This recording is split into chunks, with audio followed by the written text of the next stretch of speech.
주의 것이니 세상 평안과 위로 내게 없어도 예수, 오직 예수뿐이네. 은혜 아니면. 저는 목사의 아들로 태어났습니다.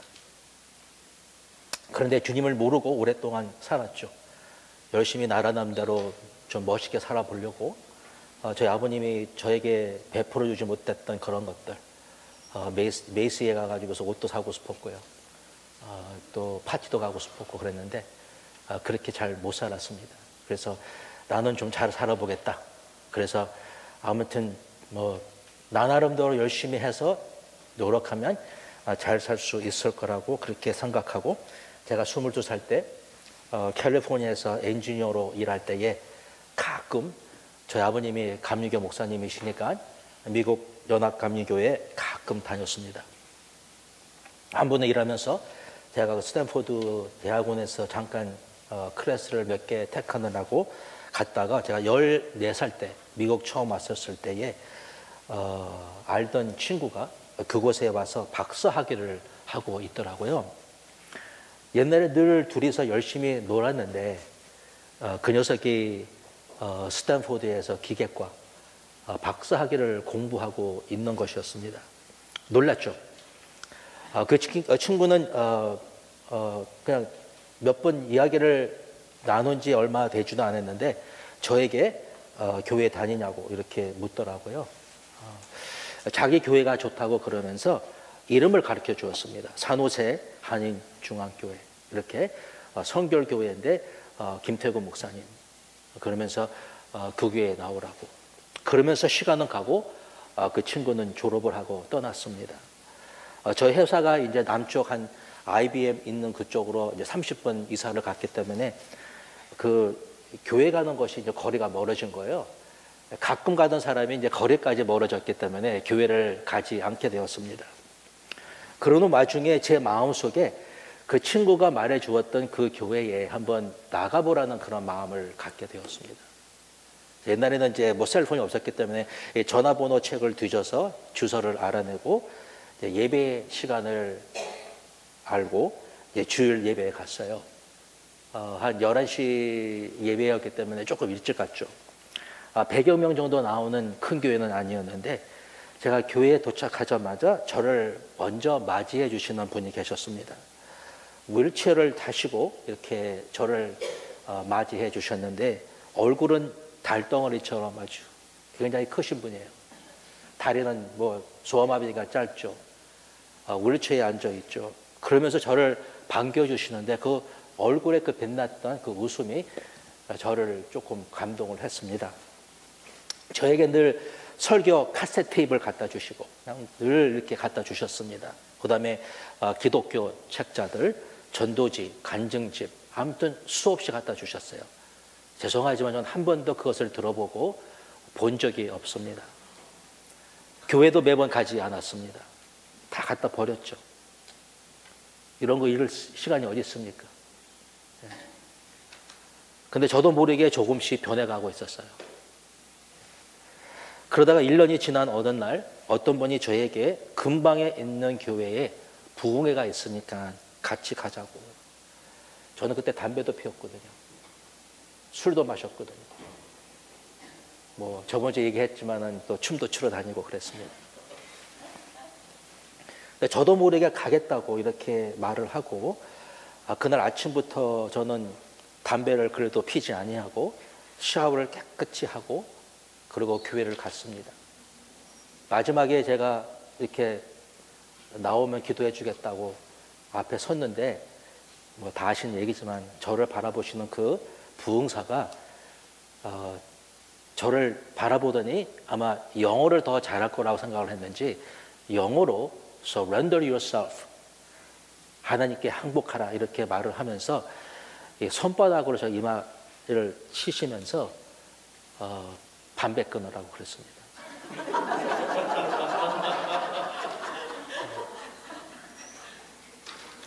그분이 어떻게 내가 담배를 피는지를 알았는지 못 알았는지는 내가 모르겠습니다. 담배를 끊으라고 그러면 저는 쓰러졌습니다. 뭐 쓰러진 게 아니라 그냥 주저앉고 그때부터 한 2시간 정도 회개를 한 것 같아요. 남들은 다 갔습니다. 저 둘레에 같이 왔던 그런 몇 분들이 계셨던 것입니다. 제가 주님을 만났다고 했을 때에 제일 기뻐했던 분이 바로 이분이죠.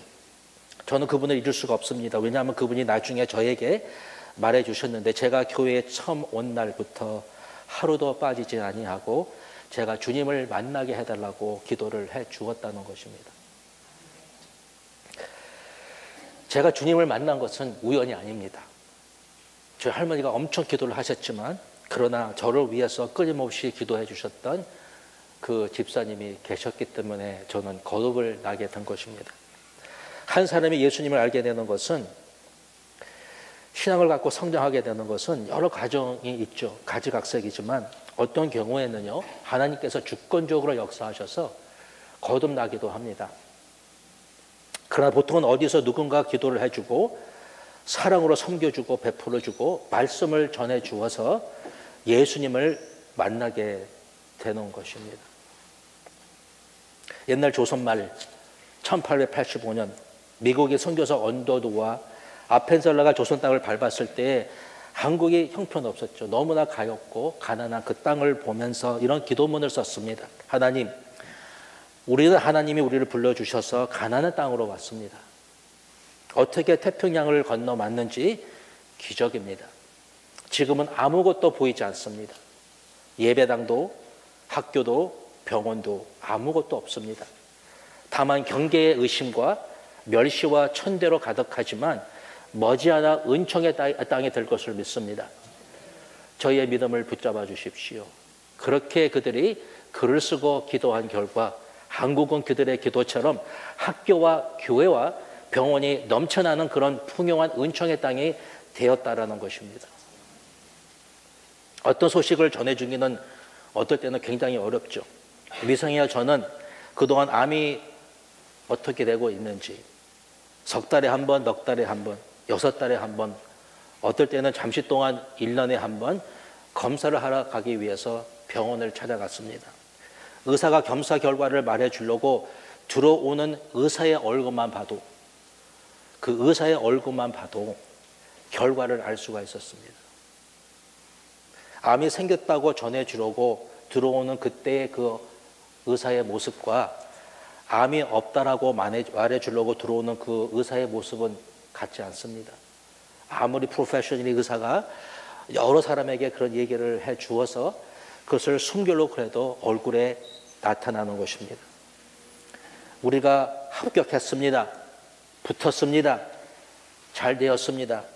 그런 말을 하는 것은 쉽습니다. 떨어졌습니다. 안 됐습니다. 잘못됐습니다. 그런 말 하는 것은 어려운 것이죠. 마찬가지로 주님이 오셔서 우리의 죄를 사여 주셨습니다. 천국 가는 길을 예비해 주셨습니다. 예. 믿기만 하면 하나님의 자녀가 될 수 있는 그런 믿음을 가질 수 있습니다. 영생을 주시는 하나님이다 라는 말은 얼마나 신나고 여러분 얼마나 좋은 말입니까? 예수님 눈먼 자도 보게 하셨고 안전병이도 일어서게 하셨으며 38년 된 병자도 고치셨고요. 죽은 자도 살리셨다라는 거예요. 예. 나에게도 복을 주셨고요. 나도 구원해 주셨으며 나도 변화시켜 주셨고 우리 가정에 평강을 주셨으며 하나님은 살아계십니다 라고 말하는 것은 굉장히 좋다라는 것이죠. 좋은 소식입니다. 이것을 말할 때 우리는 신나는 거예요, 여러분. 신나죠, 여러분? 잘 됐잖아. 그걸 얘기하는 것은 너무 좋은 거예요. 예수님 때문에 여러분 은혜를 경험하고요. 하나님 안에 살 수 있는 것이 얼마나 좋은 것입니까? 사도 바울은 본문에서 두 가지의 의에 대해서 이야기를 하고 있습니다. 하나는 율법으로 말미암는 의가 있고요. 또 하나는 믿음으로 말미암는 의가 있다는 것입니다. 여러분이 율법으로 의롭게 되고 싶으시면 모든 율법을 다 지켜야 한다는 것이죠. 하나라도 어기면 불의를 행하는 것이기 때문에 의롭지 못한 것입니다. 누가 다 지킬 수 있겠습니까? 예수님 당시의 종교인들은 율법에 있는 613개의 계명을 다 지키려고 안간힘을 다한 거예요. 열심히 했죠.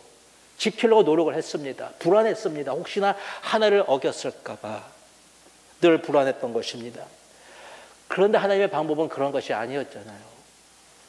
하나님의 방법은 모든 것을 지키면 의롭게 여겨주시는 것이 아니라 그게 아닙니다, 여러분. 복을 주시겠다라는 그 약속의 말씀을 믿기만 하면, 믿으시면 그것을 의롭게 여겨셨다고 그랬습니다. 주의 말씀, 약속의 말씀, 그 말씀만 믿으면 그것을 의롭게 여겨주셨다고 그랬어요. 율법은 세상 사람들과 다르게 그거를 다 지켜야 된다고 얘기를 하지만, 그러나 하나님의 말씀으로 의롭게 되는 것은 다르다는 것입니다. 하나님의 말씀을 믿고 하나님께서 이렇게 해주실 것을 믿는 믿음만 가지면 그것을 보시고 의롭게 여겨주시는 것입니다. 그들은 그것을 잘못 알고서 율법을 지키면 의롭게 되는 것으로 알고 하늘나라에 가려고 그렇게 노력을 했던 것입니다. 믿음을 얻는 의로움이라는 것은 행함에 근거하는 것이 아닙니다. 행함에 근거하는 것이 아니라 모든 사람들이 하나님께 범죄하였기 때문에 죄인이라는 그 밑바닥에서 시작하는 것입니다. 다 똑같다라는 거예요. 여러분이나 저나 다 밑바닥에서 시작을 한 것입니다. 다 죄인입니다. 너도 나도 하나님 앞에서 불의를 범한 모든 사람이 다 죄인이라는 것입니다. 아멘. 죄인입니다. 불의를 많이 행한 사람이나 별로 행하지 않은 사람이 다 똑같다라는 것입니다. 선행을 많이 하고 덜 했다 할지라도 다 마찬가지라는 것입니다. 다른 사람이 없다라는 거, 다 죄인이라는 것입니다. 제가 물병에 독약을 한 방울 떨어뜨렸던지 간에 10방울 떨어뜨렸던지 간에 그 물은 이미 버린 물이라는 것이죠. 독약이 되었다라는 것입니다. 결과는 똑같이 둘 다 마실 수 없는 물이라는 것입니다. 선행을 많이 한다고 그래가지고서 나의 불의를 지울 수는 없는 것이라는 거예요. 이미 더러워진 인간, 죄로 때 묻은 인간을 내가 선행을 좀 했기 때문에 선한 사람이 될 수 있는 것은 아니라는 것입니다, 여러분. 독이 들어간 물에 아무리 좋은 비타민을 갖다 넣어도, 좋은 미숫가루를 아무리 갖다 넣는다 할지라도, 각 가지의 좋은 것을 왕창 넣는다 할지라도 이미 버린 물이라는 거예요, 여러분. 오직 하나님의 방법으로만 깨끗하게 될 수 있는 것을 믿는 것이 믿음으로 말미암아 얻게 되는 의로움이라는 것입니다, 여러분. 예? 우리는 자칭 의롭다고 할 수가 없어요. 우리 자신은 우리 자신을 의롭게 만들 수가 없는 거예요, 여러분. 제가 옛날에 하나님 앞에, 제가 하나님이요, 어떤 거지에게 100불 줬습니다. 아프리카 사람들에게 선교비로 10,000불을 보냈습니다. 북한에 쌀 보내겠다고 제가 1년 동안 내내 자원봉사했습니다. 그렇게 했다라 그래가지고서 하나님께서 나의 의로움 때문에 하나님이 그래 너는 의롭다라고 말씀하시는 것이 아니라 나의 전생애의 모든 것을 다 보여주시면서 내가 범한 모든 죄를 슬라이드로 보여주신다는 겁니다. 얼마나 많은지 모르는 거예요. 주님, 저는 죄인입니다. 죄인입니다. 죄의 삭은 사망이라고 주님께서 내 대신 나를 위해서 내가 죽어야 하는 그 죽음을 십자가에 돌아가심을 말미암아 사망 권세를 이기시고 부활하셔서 나는 영원히 죽지 아니하고 영원히 살 수 있도록 해주신 것을 믿습니다 할 때 그 믿음으로 우리는 의롭다함을 얻는다는 것입니다. 다른 방법이 아니라는 거예요. 구원은 믿음으로 얻는 것이다라는 것입니다. 아멘? 너무 쉽죠, 여러분. 너무 쉬운 거예요. 이건 그냥 믿음 101 기초입니다. 그런데 성경은 예수님만 믿으면 구원을 받는다고 얘기를 하는데 주 예수를 믿으라. 그리하면 너와 네 집이 구원을 받으리라. 이렇게 말씀을 해주셨습니다. 누구든지 주의 이름을 부르는 자는 구원을 받으리라고 이렇게 말씀을 해주셨습니다. 입으로 예수를 주로 시인하고 마음으로 믿어 의에 이른다고 구원을 받게 된다고 말씀을 해주셨는데, 말씀을 전해보면 알지만 이것이 쉬워 보이지만 결코 쉬운 것은 또 아니더라고요. 왜 그렇게 쉬운데 이것을 못 믿는가? 그냥 마음에 믿기만 하고 입으로 시만 하면 된다고 얘기를 해주셨는데, 예수라고, 예수님이 누구신지 하나만 알도 그분 나를 위해서 십자가에 달려 돌아가신 부활하신 구세주다, 이것만 고백하면 된다고 그랬는데 왜 이것이 안 되는 거예요? 여기 1절과 7절을 보면 믿음으로 얻는 의는 어떤 것이냐면, 마음에 예수님이 죽으시고 부활하사 하늘에 올라가셨는데, 좀 올라가셨잖아요. 올라가셨는데 누가 하늘에 올라가겠느냐, 이렇게 말하지 말라는 거예요. 이 말은 뭐냐면, 올라가겠냐 하는 것은 예수님께서 올라가지 않았다는 것이죠. 다시 말해서 부활하지 않았다고 얘기를 하는 거라는 것입니다. 예수님이 올라가셨는데 마치 올라가지 않은 것처럼 끌어내리는 것과 똑같다라는 거예요. 예수님은 죽으셨고 부활하셔서 하늘에 올라가셨잖아요. 올라가지 않았다고 말하지 말라는 거예요. 왜? 올라가셨기 때문에. 그래야지 된다라는 거예요, 여러분. 또한 죄의 삭서 사망이기 때문에 우리를 위해서 우리의 죄를 지시고 대신 십자가에 죽으시고 우리 대신 지옥까지 내려가셨는데, 저 밑에까지 내려가셨는데 누가 지옥까지 내려갔겠느냐라고 말하지 말라는 거예요. 왜? 내려가셨기 때문에. 다시 말해서 복음의 핵심은 무엇이냐면, 예수님께서 죽으셨고 부활하셨다라는 거예요. 이것을 믿어야 된다는 거예요. 죽으셨습니다. 부활하셨습니다. 이것이 복음의 핵심이라는 거예요. 여기 8절에 나오는 믿음의 말씀이라는 것은 이제 두 가지 뜻이 있는데, 하나는 믿음의 말씀은 구원받기 위해서 우리가 꼭 믿어야 하는 말씀이 바로 이 말씀이라는 거예요. 우리가 구원을 받으려면 믿음의 말씀을 믿어야 되는데 바로 그 말씀이 이거라는 것입니다. 이것을 믿어야 구원에 이룰 수가 있다는 거예요. 또 하나는 이 말씀은 구원에 이르게 하는 믿음이 우리 안에 생겨나도록 꼭 들어야 하는 말씀이라는 거예요. 십자가와 부활입니다. 우리가 믿어야지 구원받을 수 있습니다. 믿으십니까, 여러분? 십자가에 달려 돌아가셨습니다. 부활하셨습니다.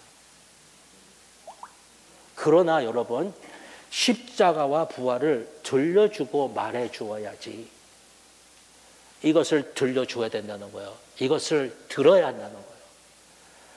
여러분, 아무리 좋은 얘기를 많이 해줘도, 많은 것을 준다 할지라도 이 복음을 듣지 못하면 말씀의 능력이 있는 거예요.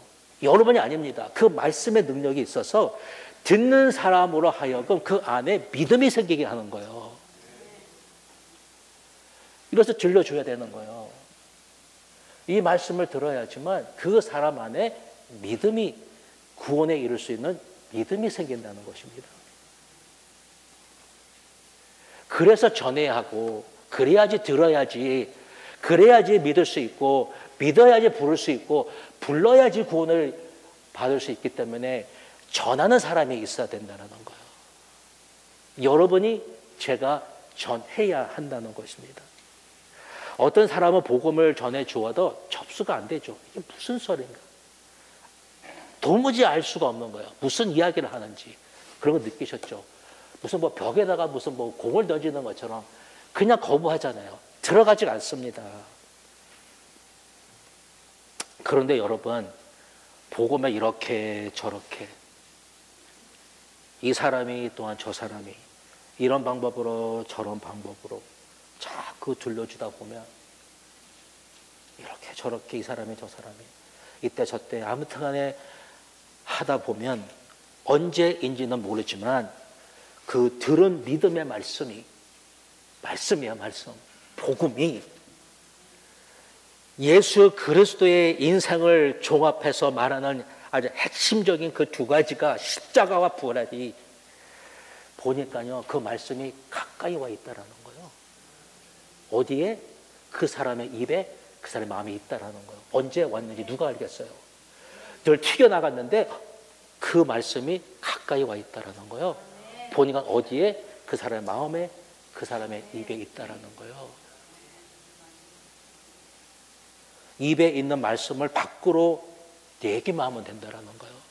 여러분이 하는 게 아니고 그 사람이 하는 게 아니라 이미 그 말이 하나님께서 그 밭을 갈고 기경하여서 언제인지 모르지만 그 말씀이 그 안에 있고 입에 있고 마음에 있어서 마음에 있는 것을 믿기만 하면 된다는 거예요. 때가 있어요. 어떤 사람은 10년도 걸립니다. 어떤 사람은 20년도 걸릴 수 있습니다. 어떤 사람은 30년도 걸릴 수 있습니다. 어떤 사람은 수십 번 사랑해주고 수십 번 사랑해줘야 돼요. 수십 번 섬겨야 돼요. 수십 번 베풀어야 돼요. 수십 번 말씀을 전해줘야 되는 것입니다. 주님의 십자가와 부활을 말로 사랑으로 성경과 베품으로 전해주면 말씀 안에 있는 생명의 능력이 역사하여서 믿음을 창출해내는데 그 믿음을 말미암아 그가 믿게 된다는 것입니다. 여러분 이것을 경험하시기를 축원합니다.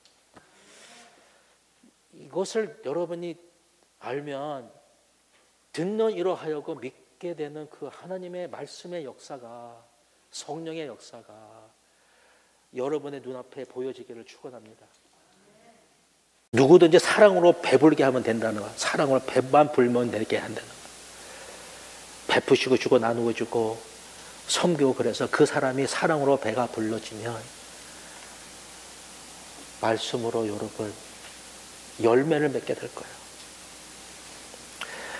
옛날 그 구한말 함경도 의주에 이응찬이라는 분이 살았는데 그분은 한약재를 가지고 중국에 가서 팔고 이제 중국의 비단을 가지고 와서 이제 파는 장사꾼인데 한번 1876년도에 한약재를 실컷 실어가지고서 중국에 가다가 풍랑을 만나가지고 모든 것을 잃고 이제 알거지가 되었습니다.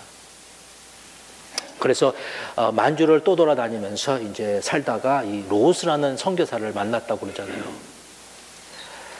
이 선교사님이 이응찬에게 돈을 주면서 조선어를 가르쳐달라고 그래서 이제 말을 배우기 시작했는데 얼마 있다가 이제 중국어 성경을 이제 한국말로 이제 번역해달라고 이렇게 요청을 했습니다. 그때 이제 그 이응찬이가 뭐라 했냐면 선교사님이 나에게 전도하지 않겠다는 조건으로 성경을 번역하겠다고 그러면서 이제 돈을 받고 성경을 번역하기 위해서 성경을 읽고 또 읽다가 말씀이 심령에 들어와 예수님을 믿게 되었다라는 거예요.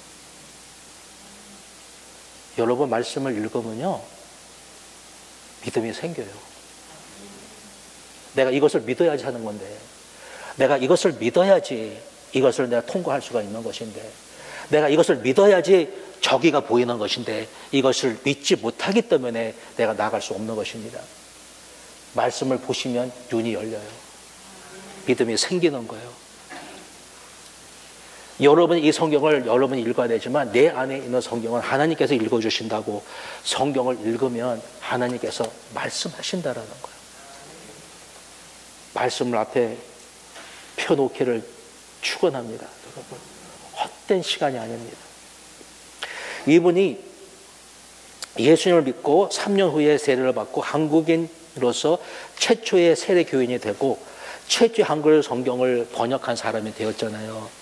그 성경 때문에 미국 선교소가 한국에 처음 왔을 때 이미 한국 땅에는 성경책이 있었다라는 거예요. 그래서 복음이 그렇게 쉽게 퍼져나갈 수가 있었던 것입니다. 하나님 말씀 안에는 예수님을 믿게 하는 능력이 있습니다. 여러분 들려주셔야 돼요. 다만 누군가 복음을 전해 주어야 하는 것입니다.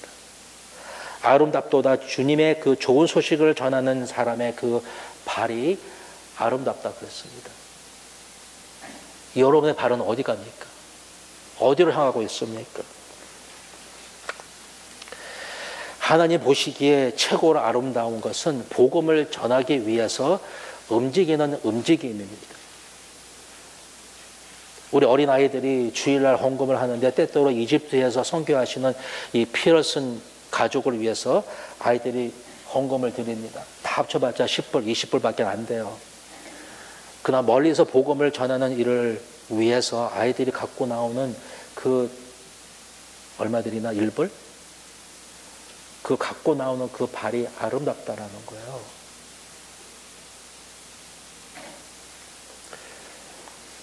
여러분의 자녀들에게 일러주셔야 돼요. 하나님 보시기에 뭐가 아름다운지를 말해주셔야 돼요. 그 아이들의 제일 아름다운 것은 복음을 전하기 위해서 움직이는 그 움직임이라는 거예요. 그 헌금을 드린 그 아이에게 말해주십시오. 오늘 너 너무나 멋있었어. 아름다웠다고 이렇게 말씀해 주시기를 축복합니다. 애가 뭘 잘했다고 그게 아니라 복음을 위해서 하는 그 움직임이 제일 아름답다라는 거예요. 우리 아이들이 교회에서 그냥 연주하는 연주자가 아닙니다, 여러분. 이거 한다고 뭐 돈 법니까? 교회에서 아침 새벽에 6시 반에 나와가지고 이거 하는데 연주자가 아니에요, 여러분. 훌륭한 음악가가 되려고 지금 연습하는 것도 아닙니다. 우리 아이들은 하나님의 복음을 전하는 데 쓰임받고 있는 거예요. 우리 미세기가 어저께 막 힘들고 아프고 그랬는데 우리 아이들이 바이올린 치는 것을 보고 싶다고 나왔어요. 이거 치는 거 보고 싶어서. 너무 하는 게 애들이 예쁘거든요. 이거 보고 싶다고 나왔습니다. 그 힘든 몸을 이끌고 온 거예요. 나중에 어디를 가든지 복음을 전하는 데 쓰임받기 위해서 우리 아이들이 오늘 여기에 나와서 지금 바이올린을 한 것입니다.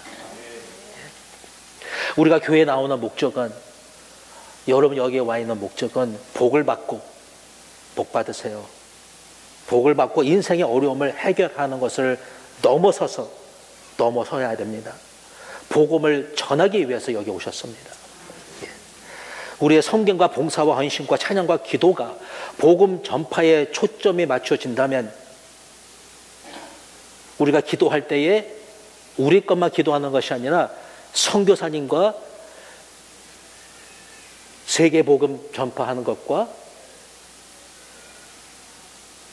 하나님의 말씀이 전파되어서 영혼이 구원되는 것을 위해서 기도하잖아요. 그렇다면 우리의 발걸음과 움직임은 하나님 보시기에 너무 아름답다라는 거예요. 제일 아름다운 것은 내가 복음을 전하기 위해서 움직일 때 그 움직임이 하나님 앞에 제일 보기에 좋다라는 것이죠. 우리가 학교에 가서 공부하고 직장에 가서 일을 하고 가게에 나가 돈을 버는 것은 이 복음이 전파되기 위해서, 이것에 우리가 이바지하고 싶어서, 쓰임받고 싶어서 움직이는 것이라는 것입니다. 그 움직임은 아름다운 움직임이라고 말을 하는 것입니다. 우리가 왜 먹습니까? 우리가 왜 쉬고, 왜 놀고, 왜 운동하고, 왜 돈을 보고, 왜 숨을 쉬고, 우리가 왜 사는 것입니까? 무엇 때문에 우리가 살고 있는 것입니까? 이유 한 가지는 복음을 전하기 위해서 한다는 것입니다. 저를 위해서 기도해 주셨던 그 집사님, 제가 교회 올 때마다 마중 나오시고 저희의 카세트를 주시고 책자를 갖다 주시고, 왜 그렇게 하는지 몰라요. 저는 변하지 않는 나, 똑같은 나, 1년 내내 변하지 않았어요. 그렇게 변하지 않을 수가 있을까? 변하지 않는 나를 보면서까지도 어떤 마음으로 나에게 다가왔으며 어떤 마음으로 그런 것들을 갖다 주었는지는 모르지만 저를 위해서 기도해 줄 때 어떤 마음으로 기도했을까요? 제가 믿든지 말든지 한번 해보자. 한번 해보지 뭐 어떻게 뭐 한번 해봐야지. 아니면 그냥 했을까요? 아니면 복음의 능력과 기도의 능력과 보혈의 능력과 성령의 능력과 주 예수 그리스도의 이름의 능력을 믿고 믿음대로 될지어다. 믿음을 믿고 하실 것을 믿고 하나님께서 하신다고 그랬으니까 믿고 입을 크게 벌리고 복음에 매여서 복음에 빚진 자들이니까 복음 때문에 움직인다면 그냥 와서 하고 그냥 드리고 그냥 움직이고 그냥 하는 것이 아니라 복음 때문에 누군가가 이걸 통해서 예수 그리스도를 믿고 구원을 받게 될 거라는 것을 믿고 우리가 한다면 기가 막힌 것은요, 다른 것도 그렇지만 제일 아름답게 변하는 것은 나더라고요, 여러분. 여러분이 점점 더 아름답게 찬란하게 빛나고 여러분이 변하실 것을 축원합니다. 하나님은 믿음대로 될지어다 말씀하셨습니다. 여러분 믿으십니까? 그렇게 될 줄로 믿습니까? 기도하시면 그렇게 될 줄 믿습니까? 전하면 그렇게 될 줄 믿습니까? 베풀고 봉사하고 나누고 기도하고 전하면 하나님의 역사가 일어날 것을 믿습니까? 예, 수많은 사람이 우리를 통해서 구원을 받고 하나님께 돌아오게 될 것을 믿습니다. 우리가 10배가 된다고 말씀해 주셨습니다. 우리는 열방을 섬기는 복의 근원입니다. 아멘.